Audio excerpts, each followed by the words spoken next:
네, 2025년 5월 14일 이정훈입니다. 오늘 화제는 윤석열 전 대통령 내란 우두머리 재판을 담당하고 있는 쥐기현 서울중앙지법 판사가 룸사롱에 출입한 것 같다라는 민주당의 폭로였습니다. 네, 쥐판사가 룸사롱에 갔다. 그것도 문제겠지만 그 술값을 누군가가 대신 냈다. 그리고 그 사람한테 뭔가 대가를 지불해야 될 상황일 수도 있다. 이런 주장이었어요. 이게 문제죠. 자, 이게 문제라면은 저는 판사들이 룸사롱 가는 거는 잘 알고 있습니다. 근데 판사들은 법을 근거로 판결을 하죠. 죄를 주거나 무죄를 주거나. 근데 이 법이 더 중요한데 이 법을 마구 바꿔서 이재명 무죄를 만들기 위해서 법을 만드는 국회의원들은 어떻게 해야 되느냐. 그 자들도 룸사롱 더 많이 간다는 것 저는 잘 알고 있습니다. 그 자들도 문제가 있다고 봐야 되는 거 아닌가요? 재판보다 더 중요한 이 법을 이재명 방탄으로 사용하는 것 한번 생각해 봅시다. 오늘 민주당 김용민 의원이 법사위에서 1인당 100만 원에서 200만 원 정도 나오는 룸사롱에서 쥐기현 판사가 여러 차례 술을 마셨고 한 번도 돈을 낸 적이 없다는 제보를 받았다. 구체적인 제보를 받았다. 최소한 100만 원이 넘는 사안이기 때문에 뇌물죄가 성립하거나 청탁금지법 8조 1항 위반으로 보인다. 따라서 윤석열 내란 우두머리 재판에서 직무 배제하라. 재판을 못하게 하고 당장 사법부는 그를 감찰하라 라고 주장했습니다. 여러 차례 향형을 받았다. 한술 더 떴어요. 접대를 누구한테 받았는지, 윤석열 재판을 왜 이상하게 흘러가게 하고 있는지 다 따져봐야 한다 라고 그랬고, 김기표 의원은 그 룸사롱 유흥주점 사진을 공개했습니다. 깨끗이 정리된, 술상이 차려져 있는 게 아니라 깨끗이 정리된 사진을 공개하고, 쥐기현 부장과 같이 갔던 사람은 직무 관련자라고 한다. 아주 문제가 될 수 있다라고 그랬습니다. 그래서 김기표 의원은 이 제보자는 쥐기현 부장과 같이 이 유흥주점을 방문했다라고 발언했다가 그 후에 민주당은 정정했습니다. 쥐기현 판사 일행이었는지 아니었는지는 아직 확인 중이다. 이 사진을 보게 되면 싹 치워져 있는 거니까 싹 치워진 이 룸사롱 사진을 공개한 거는 일행이 아닌 사람일 수도 있다는 얘기죠. 이렇게 깨끗한 사진은 룸사롱을 운영에 관여하는 사람들이 주로 찍는 사진이겠죠. 쥐기현 판사가 치명타를 맞을 것 같아요. 이 판사들도 사람이니까 술을 마십니다. 저는 이 친구들 보게 되면은 주로 누가 접대하는가 하면은 변호사들이 많이 하죠. 변호사들이 하는 이유는 내가 보니까 이제 우리나라에서 가장 센 법과대학이 서울법대죠. 서울법대 선후배로 서로 연결되니까 친우 관계, 선후배 관계로도 마시고 또 판사들이 재판을 할 때 이 변호인들이 자기 맡은 사건을 유리하게 판결받으려면은 관계도 맺어야 되니까. 그러니까 하나 건 가지고 만나지는 않고 평소에 이렇게 친해놨다가 무슨 일이 생겼을 때 도움을 받는 그런 식으로 하는 경우도 있고요. 또 이 판사들이나 검사들도 마찬가지고 똑같아요. 거의 이제 부장쯤 되게 되면은 자기 판사나 검사들 회식을 해야 되는데 그 회식 비용으로 나오는 게 특활비하고 일종의 자기네 사무실 비용이 있는데 아마 택도 없이 부족할 겁니다.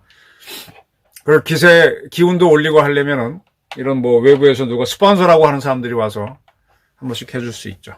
그걸 일체 안 받고 자기 부에 있는 판사들이라든지 검사를 잘 거느리는 부장은 상당히 대단한 사람이죠. 그래서 판사나 검사 또는 신문사에서 부장이 하려면 자기 돈이 많으면 아주 좋아요.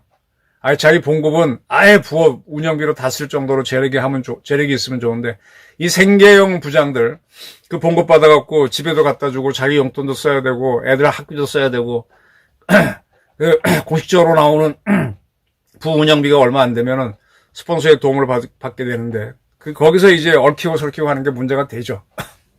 쥐기현 씨가 이거 어떻게 부정을 할지 저도 궁금합니다. 자, 민주당이 윤석열 대통령을 계엄령했다고 내란죄로 처벌하는 건 사실은 웃기는 얘기죠. 어떻게든 얽어매려고 판사를 저렇게 코너에 몰았습니다. 자, 근데 이런 민주당은 똥 묻은 개, 겨 묻은 개일 수도 있습니다. 민주당은 무슨 짓을 했느냐. 오늘 법사위에서 공직선거법 개정안을 통과시켰습니다. 법사위 전체회에서. 이 법안이 앞으로 국회 본회의를 통과되고 그 다음에 국무회의로 넘어가서 거기서 선포가 되면은 지난 5월 1일 이재명 민주당 후보는 공직선거법 위반 사건에서 유죄 취지로 파기환송심을 받았습니다. 그래서 이재명은 지금 공직선거법 위반으로 처벌을 받아야 되는데 처벌을 받아야 돼요. 이 핵심은 근데 문제는 뭐냐? 벌금이 100만 원 형 이상 나오면은 대통령 취임 못합니다. 근데 80만 원 정도 나오면 대통령 선거에 그대로 나올 수도 있고 대통령 취임할 수가 있습니다. 유죄는 분명해요. 그래서 이 파기환송심을 하기 위한 재판이 바로 이 방송이 나가는 5월 15일 날 열리게 돼 있었는데 하도 압박을 가해서 서울 고법이 이 재판을 6월 며칠로 연기해 버렸죠. 그리고도 부족해가지고 공직선거법을 개정을 해서 이재명 후보는 대통령이 되든 안 되든 아예 처벌을 안 받겠도록 하는 법안을 통과시켰습니다. 법사위에서. 이게 본회의 통과되고 국무회의 선포되면 이재명은 파기환송심에서 면소, 아예 기소 자체가 없다. 따라서 처벌할 근거가 없기 때문에 마음대로 해도 된다. 이렇게 되는 겁니다. 예, 원래 이거는 행정안전위를 통과했다가 법사위를 통과돼서 본회의에 올라왔습니다. 이 법안이 본회의를 통과되게 되면 국무회의로 가는데 지금 대한민국 국무회의는 대통령도 없고 국무총리도 없고 제1부총리도 없고 제2부총리가 대통령 권한력도 다 하고 있죠. 그리고 국무위원들이 있는데 2조 대행이 이끄는 국무회의에서 거부권을 행사할지 아닐지 모르겠습니다. 거부권을 행사해도 6월 3일 날 이재명이 당선돼서 취임된 다음에 다시 이걸 올리면 그때부터는 이재명이 당선되면 그 국무회의는 이재명이 주재합니다. 근데 저도 참 궁금해요. 그럼 이재명은 6월 3일부터 대통령인데 총리는 임명하지 못했죠. 뭐 총리를 누구 지정해서 국회에서 인준받는 거 금방 하니까 인준하고 해도 됩니다. 그리고 나서 장관은 뭐 누구 한다고 해서 청문회 같은 거 형식적으로 갖추고 주르륵 임명한 다음에 국무회의 열어서 이 법안 통과시키고 6월 며칠이었죠? 파기환송심 고법에서 열리게 되기 전날 이 법을 완전히 공포합니다. 이 법은 또 공포한 날로부터 효력을 발휘한다라고 부칙을 달았기 때문에 바로 효력을 발휘하니까 파기환송심이 열리면 이재명은 대통령 하는데 아무 문제가 없습니다. 이런 식으로 입법을 마음대로 하는, 재판을 하는 판사가 윤살롱에서 접대받았다는 게 문제죠. 근데 이렇게 법을 마음대로 바꾸는 이 국회의원들은 문제 아닌가요? 그 국회의원들은 룸사롱 안 가나요? 많이 갈걸? 이거는 술집에 근무하는 사람들이 제보해주면 금방 나와요. 이런 거는 과거 같으면은 국가안전기획부나 중앙정보부 또는 국정원이 또 경찰도 이거 압니다. 이거. 왜냐면 항상 수사를 할 때는 유흥 음식점이 핵심이거든. 제가 옛날에 신창원 사건 갖고 책을 낸 사람인데 신창원을 어떻게 잡느냐.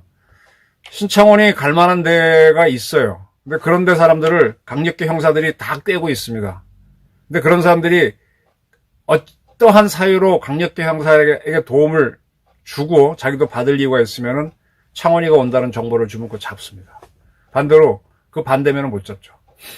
옛날 같았으면은 민주당 야당 의원들이 어디 간다는 거 안기부나 경찰 정보가 다 갖고 있고 그거 가지고 압박가해서 이제 꼼짝 못하고 했는데 이제 그런 것들이 국내 정보 활동을 국정원이 못하게 했기 때문에 민주당이 이렇게 설치는 겁니다.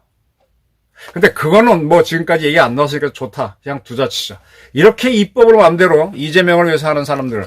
지금 이거 말고도 여러 가지 이재명 살리는 법안 내놓고 있죠. 쥐기현 판사가 문제라면 이런 국회의원, 또 그런 국회의원을 이끌고 대통령이 되려고 하는 이재명은 어떻게 해야 되겠습니까? 이거 처벌하는 법안이 없어서 처벌 못하나요? 하나 만들면 안 될까요? 민중의 몽둥이로 잡으면 안 될까요? 회초리로 잡으면 안 될까요? 저는 쥐기현 판사가 문제라면 이런 입법안을 내는 민주당도 심각한 문제라는 주장을 하는 바입니다. 감사합니다.